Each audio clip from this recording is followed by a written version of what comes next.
নমস্কার, আমি অ্যাস্ট্রো আচার্য সুস্মিতা শাস্ত্রী আবার আপনাদের সামনে হাজির হলাম। আশা করছি আপনারা সবাই ভালো আছেন, সুস্থ আছেন।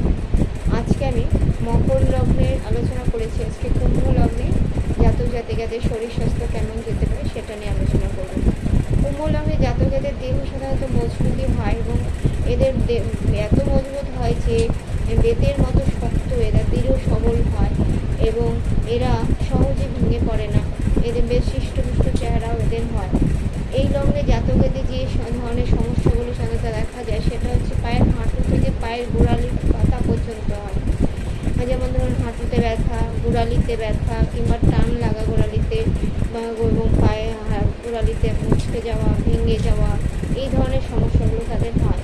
এছাড়াও স্নায়বিক সমস্যা এবং দেখা দেয় কিংবা কোনো অনেক সময় এদের মধ্যে এই লগ্নে জাতকদের মধ্যে দেখা যায় যে এমন ধরনের কঠিন কঠিন জটিল রোগ এদের দেখা যায় যেটা সাধারণত অন্য জাতক লগ্নে জাতক জাতিকাদের মধ্যে দেখা যায় না। সুতরাং আপনারা যে কোনো রোগী হোক না কেন